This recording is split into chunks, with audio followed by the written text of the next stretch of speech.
जो व्यक्ति आपके मन को काबू में कर सकता है वो जिंदगी में कुछ भी कर सकता है।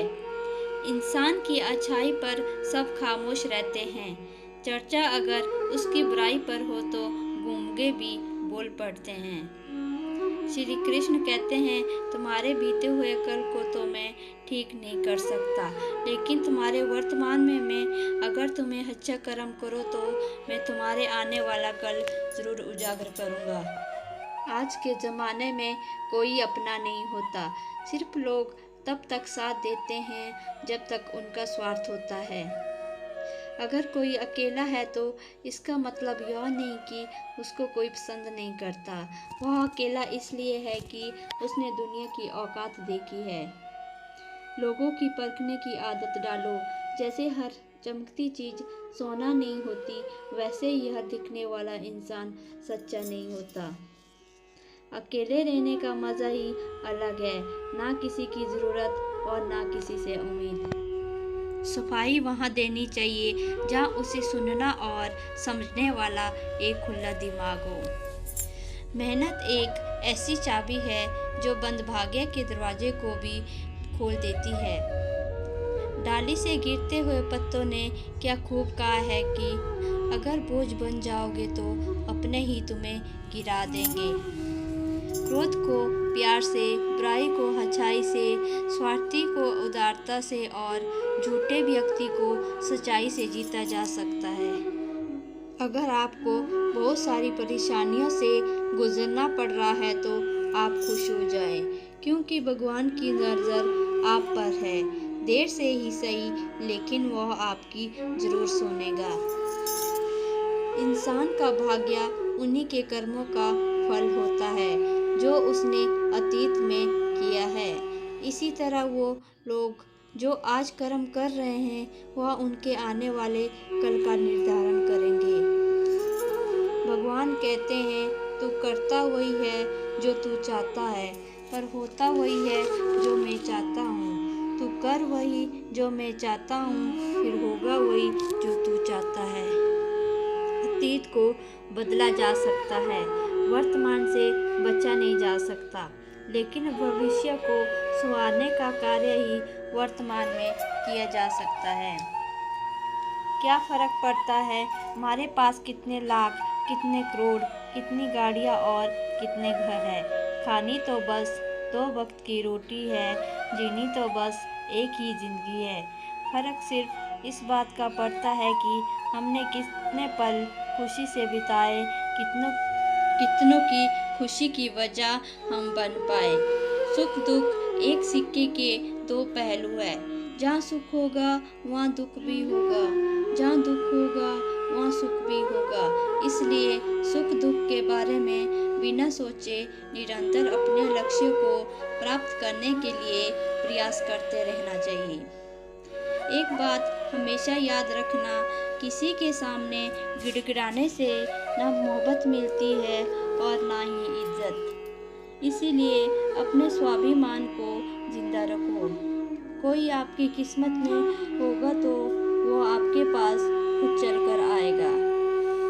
दूसरों को हराने का मौका मत दो, बस खुद को आगे ले जाने की जिद पालो। कभी हार ना मानने की आदत ही एक दिन जीतने की आदत ही बन जाती है। सिर्फ 2 ही चीज़ें मनुष्य के भाग्य का निर्माण करती है। पहला स्वभाव, अगर आपके स्वभाव में अच्छाई, विनम्रता और गुण है तो आपका भाग्य चमकेगा। अगर आपका स्वभाव क्रोधी है, आलसी है तो आपका भाग्य बिगड़ना अनिवार्य है। इसलिए अपने स्वभाव को बदलो और इसे आकर्षित बनाओ। दूसरा, आपकी वाणी बोलना तो आदमी 2.5 साल की उम्र में ही सीख जाता है, परंतु कब, कहाँ, कैसे और क्या बोलना चाहिए उसे ये जिंदगी भर भी समझ नहीं आता। जिसे यह बोलना आ गया, कब, कहाँ और कितना बोलना चाहिए समझ लो, उसे सफल होने के लिए कोई रोक नहीं सकता।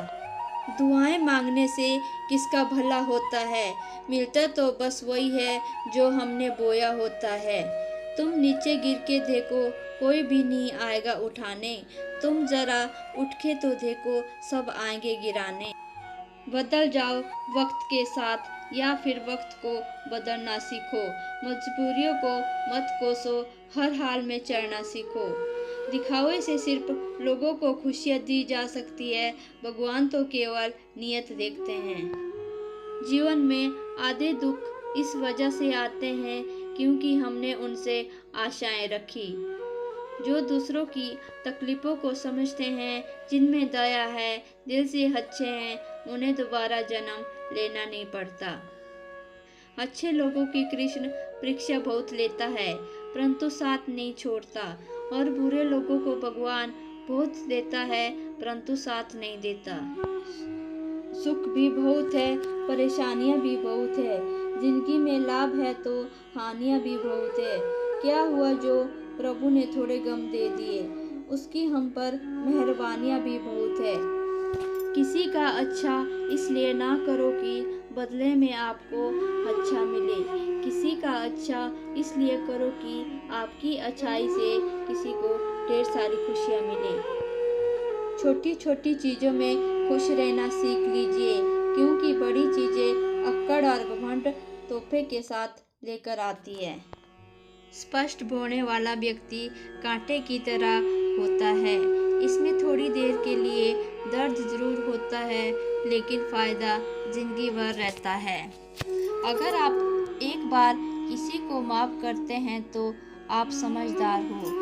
अगर आप उस व्यक्ति को दूसरी बार माफ़ करते हैं तो आप बहुत नरम दिल के हो। लेकिन आप उस व्यक्ति को तीसरी बार माफ़ करते हैं तो आप दुनिया के सबसे बड़े बेवकूफ़ हो। भरोसा यदि खुद पर रखो तो ताकत बन जाती है, और दूसरों पर रखो तो कमज़ोरी बन जाती है। आप कब सही थे इसे कोई याद नहीं रखता, लेकिन तुम कब गलत थे इसे सब लोग याद रखते हैं। अच्छी किस्मत के लोग थोड़ा भी बुरा होने पर भगवान को कोसते हैं, और बुरी किस्मत के लोग थोड़ा भी अच्छा होने पर भगवान का स्मरण और धन्यवाद करते हैं। श्री कृष्ण कहते हैं, हर किसी का जन्म किसी न किसी कारण से होता है। इसे पहचानो और कर्म करते रहो। कोई भी मनुष्य पूर्ण नहीं है, किसी न किसी में कोई न कोई कमी होती है, और हर किसी में कोई न कोई अच्छाई ज़रूर होती है। इसलिए अपनी तुलना किसी से मत करो, बल्कि पूर्ण निष्ठा के साथ कर्म करो। हद से ज़्यादा सीधा साधा होना भी ठीक नहीं है, क्योंकि जंगल में सबसे पहले सीधे पेड़ को काटा जाता है और टेढ़े पेड़ को छोड़ दिया जाता है। मनुष्य अपने विश्वास से निर्मित होता है। जैसा वह मानता है वैसे ही वह है। जो मिल रहा है वही तुम्हारे लिए बेहतर है, यह तुम नहीं जानते, पर देने वाला बखूबी जानता है। वीडियो अच्छी लगे इसे लाइक करें और चैनल को सब्सक्राइब करें। जय श्री कृष्णा।